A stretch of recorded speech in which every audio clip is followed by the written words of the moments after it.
America నుండి ఇండియాకి డబ్బులు పంపాలంటే ఇప్పటికీ ఆ పాత పద్ధతులేనా? అందుకే వచ్చేసింది మైపర్సు. Download now.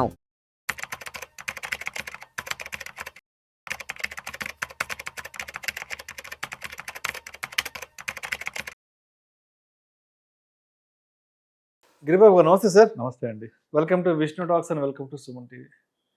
గిరిబాబు గారు, చాలామంది రకరకాల ఇన్వెస్ట్మెంట్స్ చేస్తుంటారు. కొంతమంది గోల్డ్లో ఇన్వెస్ట్ చేస్తారు, కొంతమంది రియల్ ఎస్టేట్లో ఇన్వెస్ట్మెంట్ చేస్తారు, కొంతమంది stock market, mutual funds, so రకరకాల అసెట్ క్లాసెస్లో ఇన్వెస్ట్మెంట్స్ చేస్తుంటారు. సరే, ఒక 5-10 సంవత్సరాల తర్వాత రియలైజ్ అవుతారు, అబ్బా అనవసరంగా దీంట్లో ఇన్వెస్ట్ చేశాను, ఏం రిటర్న్స్ ఏం రాలేదు, ఏడేం వచ్చింది ఏం లేదు, అంత పోయిందే ఉందని చెప్పి ఒక 5-10 ఏళ్ళ తర్వాత అప్పుడు రియలైజ్ అవుతారు. కాబట్టి అసలు ఒక మంచి అంటే ఒక ఇన్వెస్ట్మెంట్ చేసేటప్పుడే ఇది ఒక మంచి ఇన్వెస్ట్మెంటు అని గుర్తించడానికి దానికి ఉన్నటువంటి పారామీటర్స్ ఏంటి అసలు?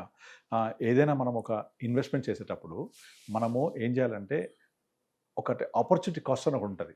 ఆపర్చునిటీ కాస్ట్ ఇదేంటంటే, నార్మల్గా నా దగ్గర ఒక ₹1,00,000 ఉన్నాయి. ఫర్ ఎగ్జాంపుల్, నేను దీన్ని ఎక్కడ ఇన్వెస్ట్ చేయాలి అని ఒక క్వశ్చన్ మార్క్ వచ్చింది. దీంట్లో అన్నిటికంటే ఈజీగా నేను ఎక్కడ ఇన్వెస్ట్ చేస్తే ఈజీగా నాకు వచ్చే రేట్ ఆఫ్ ఇంట్రెస్ట్ని ఆపర్చునిటీ కాస్ట్ అంటారు. దానికి example bank FD or post ఆఫీస్లో ఫిక్స్డ్ డిపాజిట్. మీరు వాకిన్ అయ్యి వెళ్ళి any bank, example state bank of India or any government banks or post ఆఫీస్కి వెళ్ళి ₹1,00,000 డిపాజిట్ చేస్తే ఒక ₹6,000 వస్తాయి సంవత్సరం తర్వాత. దీనికి మీరు ఏమైనా కష్టపడాలా? అక్కర్లేదు. బుర్ర ఉపయోగించాలా? అక్కర్లేదు. సో మీరు బ్యాంక్ వెళ్ళి డిపాజిట్ చేస్తే 1 year తర్వాత పక్కా ₹1,00,000కి 6,000 ఇచ్చేస్తాడు. ఇది ఎటువంటి మార్కెట్ ఒడిదులో కూడా లోబడి ఉండదు. కనుక ఈ 6,000 అనేది మీరు అత్యంత తేలిగ్గా సంపాదించగలిగే ఒక రిటర్న్ కదా. సో మీరు ఏ ఇన్వెస్ట్మెంట్ చేసినా దీనికంటే పైనే ఉండాలి. అంటే ఈ bank FD is a bench mark for your investment. ఈ బెంచ్ మార్క్ని బీట్ చేయకపోతే మీ ఏ ఇన్వెస్ట్మెంట్ కూడా సరైన ఇన్వెస్ట్మెంట్ కాదు. ఇప్పుడు చాలామంది ఏం చేస్తారు, రియల్ ఎస్టేట్ ఇన్వెస్ట్ చేస్తారు.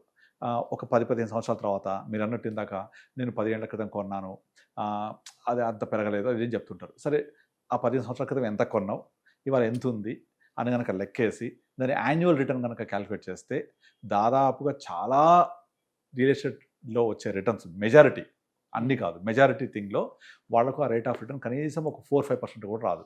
అంటే ఏం చేస్తారు వాళ్ళు, ఎప్పుడో 2005లో 10లో కొన్నాను ఒక 10 లక్షలు పెట్టి, ఇవాళ ఒక 20 లక్షలు 30 లక్షలు ఉంది అని చెప్తారు. అంటే ఇది 10-30 అయింది లేక 10-20 అని చెప్తారు. దీన్ని బట్టి టైం ఎంత, ఒక 15-20 సంవత్సరాలు.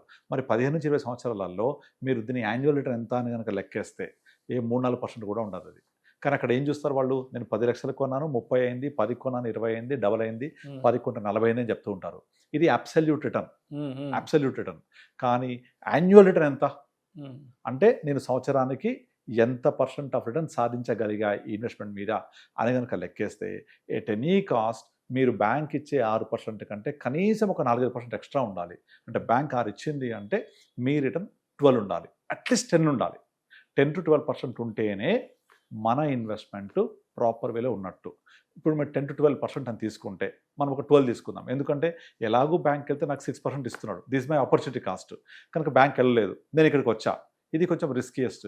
ఇక్కడ నేను నా బుర్ర ఉపయోగించి రీసెర్చ్ చేసి అనేది పెట్టాను అంటే నాకు ఎంత రావాలి, అట్లీస్ట్ బ్యాంక్ వెళ్తే 6 వస్తుంది కాబట్టి దానికంటే డబల్ రావాలి ఇక్కడ నాకు, అంటే 12% రావాలి. నాకు 12% కనుక రిటర్న్ వచ్చింది అంటే నా పెట్టుబడి ఎగ్జాక్ట్లీ 6th yearకి డబల్ అయినట్టు. Rule 72 says that if you divide 72 by rate of interest is equal to వచ్చే quotient time taken to double your money. మళ్ళీ చెప్తాను, మీరు 72ని కనుక ఈ రేట్ ఆఫ్ ఇంట్రెస్ట్ కనుక డివైడ్ చేస్తే ఎంతైతే కోషంట్ వస్తుందో అది మీ డబ్బులు డబల్ అవ్వడానికి ఉపయోగపడే అవసరమయ్యే టైం అనమాట. సో 72/12 ఎంత, 6. అంటే 6 years is the time taken to double your money if you're investing at the rate of 12%. ఈ 12% కనుక సాధిస్తే మీ డబ్బులు 6 yearsకి డబల్ అవ్వాలి, మళ్ళీ 6 yearsకి మళ్ళీ డబల్ అవ్వాలి అక్కడ నుంచి. అంటే 1,00,000 అవ్వాలి, 2 4 అవ్వాలి, మళ్ళీ 6 4 8 అవ్వాలి.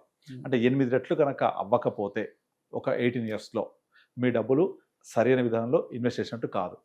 కానీ చాలా వరకు మీరు తీసుకోండి, రియల్ ఎస్టేట్ ఎక్కడైనా నేను 15 ఏళ్ళైంది 20 ఏళ్ళైంది పెట్టాను, అప్పటి నుంచి కొంతవరకు పెరిగింది, తర్వాత ఆగిపోయింది, పెరగట్లేదు, ఇంకా వేరే దగ్గర పెట్టుంటే బాగా పెరిగేవి, కొన్ని పెరుగుతాయి. ఇదే 20 సంవత్సరాలు తీసుకుంటే కొన్ని 30 రెట్లు 20 రెట్లు పెరుగుతాయి. అప్పుడు కనుక బ్యాంక్ రేట్ ఆఫ్ ఇంట్రెస్ట్తో కంపేర్ చేస్తే మీకు నార్మల్గా ఒక 14-15% వచ్చి ఉంటుంది రేట్ ఆఫ్ రిటర్న్. 14-15 వచ్చిందంటే ఇట్స్ వెరీ గుడ్ రిటర్న్. మళ్ళీ దాన్ని దేంతో కంపేర్ చేయొచ్చు, అదే పీరియడ్లో ఉన్న మ్యూచువల్ ఫండ్స్ ఇవాళ ఎంత ఉన్నాయి, అలా మ్యూచువల్ ఫండ్స్ కనుక కంపేర్ చేస్తే లాస్ట్ 20 yearsలో మీకు చాలా number of mutual funds more than 15 ఇచ్చాయి, 15-16%. సో దాంతో కంపేర్ చేస్తే నా ఇన్వెస్ట్మెంట్ ఎలా ఉంది, ఇట్లా కంపేర్ చేసి చూసుకోవాలి. అంతేగాని నేను పలానా టైంలో 10 లక్షలు పెట్టాను, ఇవాళ నాకు 20 లక్షలు వచ్చింది, డబల్ అయింది అంటే ఎంత పీరియడ్లో అయింది కదా. ఆ ఎంత పీరియడ్లో అయింది కనుక మనం అర్థం చేసుకోకపోతే ఎట్టి పరిస్థితుల్లో కూడా మీకు ఆ రిటర్న్, ఆ ఇన్వెస్ట్మెంట్ యొక్క దాని యొక్క పొటెన్షియల్ ఆఫ్ గ్రోత్ కనిపించదు మనకు. ఇప్పుడు రీసెంట్గా ఒకటి పరాగ్ పరిక్ది ఒక వీడియో చూసాను నేను. తను ఏం చెప్తున్నాడంటే, ఒక కస్టమర్ దగ్గరికి వెళ్ళి మీరు పలానా ఇన్వెస్ట్మెంట్ చేశారు, ఇంత గ్రో అయింది అని చెప్పేసి ఆ గ్రో అయిన నెంబర్ ఒక 14% చొప్పున గ్రో అయింది, 18% చొప్పున గ్రో అయిందని ఎక్స్ప్లెయిన్ చేస్తున్నాడు తనకి. అతను ఏం చేశాడంటే, నాకు ఆల్రెడీ పీపీఎఫ్లో, ఆయన చెప్పే స్టోరీ 1990s, 80s 90s, ఆ టైంలో పీపీఎఫ్లో 14% వచ్చేది. నాకు 14% పీపీఎఫ్లో వస్తుంది కదా, నువ్వు ఇచ్చింది ఏముంది ఇక్కడ, నాకు 18 కదా, 4% కదా ఎక్స్ట్రా ఇచ్చింది, పెద్ద గ్రేట్ రిటర్న్ కాదని దాన్ని తీసిపరేశాడు. అయితే తను ఏం చేశాడంటే, ఇలా కాదని చెప్పేసి తను ఎంత పెట్టాడు, ఎంత వచ్చింది అనే అబ్సల్యూట్ రిటర్న్ కనుక తీసి అప్పుడు పీపీఎఫ్తో కంపేర్ చేస్తే, పీపీఎఫ్లో పెడితే ఎంత వచ్చిందో ఆ రిటర్న్ కంటే డబల్ వచ్చింది 18% చొప్పున లెక్కేస్తే. దగ్గర పీపీఎఫ్లో పెడితే వచ్చింది, ఆయన 10 lakhs అంత ఇన్వెస్ట్ చేస్తే అది కాస్త 18 అవుతాయి. ఇక్కడ ఇన్వెస్ట్ చేసింది 18% చొప్పున జనరేట్ అయ్యి 10కి ఆల్మోస్ట్ 8 lakhs కదా పీపీఎఫ్లో, ఇక్కడ 16 lakhs గ్రో అయింది. అంటే ఒక 4% కనుక ఎక్స్ట్రా వస్తే టోటల్ రిటర్న్ మొత్తం కూడా 14 కంటే 4 ఎక్స్ట్రా 4%, మొత్తం రిటర్న్ కూడా డబల్ అయిపోయింది. అంటే మనం ఇన్వెస్ట్మెంట్ చేసింది ఎంత పెరిగింది అని చెప్తే జనాలకు అర్థమైంది అంటే పాయింట్ టు పాయింట్ చెప్తే, లైక్ నేను 10 పెట్టా 20 అయింది, 10 పెట్టా 30 అయింది, ఇది కాదు యాక్చువల్గా గ్రోత్ రేటు. మనం చేసింది ఎంత పర్సంటేజ్ గ్రో అయింది, ఆ పర్సంటేజ్ టర్మ్స్లో కనుక అర్థం చేసుకుంటే దాని యొక్క రియల్ స్ట్రెంత్ తెలుస్తుంది. ఇప్పుడు నేను చెప్పిన ఎగ్జాంపుల్లో కూడా మీకు పీపీఎఫ్ 14 ఇచ్చింది, నేను 18 ఇచ్చిన అంటే అర్థం కాదు. కానీ పీపీఎఫ్లో 10 పెడితే 18 ఇచ్చింది, నేను 10 పెడితే 32 వచ్చింది. ఇప్పుడు అర్థమవుతుంది డిఫరెన్స్. సో అందుకనే ఎల్ఐసి పాలసీ అమ్మేట వాళ్ళు ఏం చేస్తారు, మీరు మొత్తం 20 ఏళ్ల పాటు ఒక 15 లక్షలు కట్టండి, 20 ఏళ్ల తర్వాత మీకు 30 లక్షలు వస్తుంది అంటే ఇన్వెస్టర్ ఏం చేస్తాడు, 30 లక్షలు వస్తుంది ఆలోచిస్తాడు తప్ప నేను ఎంత కట్టాను, ఎంత పీరియడ్ నాకు వర్కౌట్ అయింది, ఎంత పర్సంటేజ్ వచ్చింది అని కనుక లెక్కేస్తే మీకు 5-6% కూడా దాటదు. కానీ ఆ 5-6% చెప్పరు. ఇంత పెట్టాము, ఇంత వచ్చింది, 15 సంవత్సరాల పాటు 15 లక్షలు కట్టండి, 15-30 లక్షలు తీసుకోండి, రేట్ ఆఫ్ ఎంత హార్డ్లీ 5-6 కూడా దాటదు. కానీ ఆ 5-6% చెప్పకుండా వాళ్ళు 15 కడితే 30 వచ్చిందని చెప్పడం వల్ల 30 లక్షలు చూస్తారు. అంటే ఇన్ అబ్సల్యూట్ టర్మ్స్ ఇది అన్ని చోట్ల మిస్గైడ్ చేసే టర్మినాలజీ ఇది. కనుక అలా చూడకూడదు. కనుక నాకు మినిమం ఒక 10-12% వచ్చిందా లేదా, that is the only parameter you have to check your investment. ఇది నెంబర్ 1. తర్వాత లిక్విడిటీ. ఇప్పుడు సపోజ్ నేను ఒక ఇన్వెస్ట్మెంట్ చేస్తే ఆ ఇన్వెస్ట్మెంట్ అనేది నేను ఇట్లా 3 రోజుల్లో, 5 రోజుల్లో, 10 రోజుల్లో అమ్మగలుగుతానా లేదా. సపోజ్ ఇప్పుడు నేను కనుక ఒక 2 ఏళ్లకు, 3 ఏళ్లకు, 5 ఏళ్లకు ఇన్వెస్ట్మెంట్ డబ్బులు అవసరమైతే అంటే ఎట్టి పరిస్థితుల్లో రియల్ ఎస్టేట్కి వెళ్ళకూడదు. ఎందుకు, మీరు 5 years తర్వాత అమ్మాలి అంటే వెంటనే అమ్మలేకపోవచ్చు, మనకు ప్రాబ్లం ఉంటుంది. ఇంకొక ముఖ్య లక్షణం ఏంటంటే లిక్విడిటీ అనేది తప్పకుండా ఉండాలి. ఇప్పుడు సపోజ్ మీరు ఒక 5 years తర్వాత మీ అమ్మాయి పెళ్ళి అవసరం ఉంది, 5 years తర్వాత మీ అబ్బాయికి అబ్రాడ్కి వెళ్ళాలి, ఫీజు కట్టాలి, ఇలాంటి అవసరాలు ఉంటే మీరు కనుక ఒక రియల్ ఎస్టేట్లో ఇన్వెస్ట్ చేసి నేను 5th yearకి అమ్మేస్తా అంటే డెఫినెట్లీ అలాంటి ఇన్వెస్ట్మెంట్ చేయకూడదు. ఎందుకంటే 5th year తర్వాత అప్పుడున్న పరిస్థితుల బట్టి ఆ ఇన్వెస్ట్మెంటు ఎంత పెరుగుద్ది, అమ్మగలనా లేదా, ముఖ్యంగా పెరుగుదల పక్కన పెట్టండి, నేను తగ్గినా పెరిగినా అమ్మగలగాలి కదా. ఇప్పుడు ఇదే కంపేర్ చేస్తే మ్యూచువల్ ఫండ్స్లో 5 years తర్వాత మార్కెట్ పడితే తగ్గొచ్చు అక్కడ కూడా, కానీ తగ్గినా కూడా నువ్వు అవసరానికి మేబీ ఒక % అటు ఇటుకు రావచ్చు, బట్ అమ్మగలుగుతాం కదా, ఒక బటన్ నొక్కితే విత్డ్రా అయిపోద్ది. కానీ రియల్ ఎస్టేట్ వాళ్ళు చేయగలమా, మరి 5 years తర్వాత అమ్మాయి పెళ్లి చేయాలి కదా, 5 years తర్వాత అబ్బాయిని విదేశాలు పంపించాలి చదువుకి, అలాంటప్పుడు నేను కరెక్ట్గా 5 years తర్వాత అమ్మాలి అంటే ఎట్టి పరిస్థితుల్లో బయ్యర్ లేకపోతే అమ్మలేము మనం. కనుక నేను షార్ట్ టర్మ్ గోల్స్కి చేయాలి అంటే ఈ liquidity will the biggest hurdle. కనుక రియల్ ఎస్టేట్ ఎప్పుడు కూడా long term investments, very long term, like next generation కోసము, మా పిల్లలు ఇప్పుడు చిన్నోడు ఉన్నాడు, వాడు పెద్ద అయిన తర్వాత ఇల్లు కట్టుకుంటాడు, లేకపోతే నేను ఎక్కడెక్కడో 20 ఏళ్ల తర్వాత ఇల్లు కట్టుకుంటాను, లేకపోతే ఏమో చేస్తాను అన్నప్పుడు లాంగ్ టర్మ్ కోసం మాత్రమే రియల్ ఎస్టేట్ చూడాలి తప్ప షార్ట్ టర్మ్ కోసం 5 years 6 years కోసం ఎట్ పాయింట్ ఆఫ్ టైంలో నేను అవసరం ఉంటే తీసుకోవాలి డబ్బులు అనే టైంలో ఎట్టి పరిస్థితుల్లో దాని జోలికి వెళ్ళొద్దు. Because liquidity is the biggest problem అక్కడ. Number 3, partial withdrawal.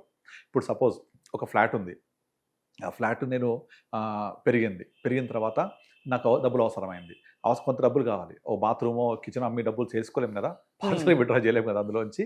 కనుక అలా పార్షల్గా రావాలి అంటే పాసిబుల్ కాలేదు అంటే మొత్తం దాన్ని అమ్మేయాల్సి వస్తుంది. ఇప్పుడు నేను ఒక హాఫ్ ఎకర్ కొంటే అందులో ఒక 100 గజాలు పావు గజాలు అమ్మొచ్చు, కానీ దానివల్ల ప్రాబ్లం ఏమైపోతుంది, మిగతా ప్యాసేజ్ ఉండకపోవచ్చు, ప్రాబ్లమ్స్ రావచ్చు. కనుక అగైన్ లిక్విడిటీ మాత్రమే కాకుండా పార్షల్ లిక్విడిటీ కూడా ఉండదు అందులో. సో ఇలాంటి ఇన్వెస్ట్మెంట్ కూడా కరెక్ట్ కాదు. ఎప్పుడు చేయాలి ఇది, మీ గోల్ లాంగ్ టర్మ్ ఉంటే అని ఇంపార్టెంట్. నెక్స్ట్ ఇంకోటి, మీకు ఏదైతే ఆదాయం ఇవ్వదో అదేది ఆస్తి కింద పరిగణించండి. నేనైతే ఆదాయం ఇవ్వని ఆస్తి ఆస్తి కాదు, మీకు ఆదాయం ఇవ్వాలి. ఇప్పుడు చాలామంది ఏం చేస్తారంటే ప్లాట్స్ కొని పెట్టేస్తారు, ఆ ప్లాట్ కొనేసి ఇది పెరిగిన తర్వాత గ్రో అయ్యాక నాకు డబ్బులు వస్తాయని చూస్తారు. కరెక్టే, కానీ నిజంగా మీరు కనుక దాని యొక్క లాంగ్ టర్మ్లో అది పెరుగుదల లెక్కేస్తే మీకు గట్టిగా 5-6% కూడా రాకపోతే, మళ్ళీ ఆదాయం కూడా లేకపోతే దాని మీద మనకు ఎలా ఉపయోగపడుతుంది? సపోజ్ నా రిటైర్మెంట్ ప్లానింగ్ ఉంది, చాలామంది చేసే మిస్టేక్స్ ఇవన్నీ.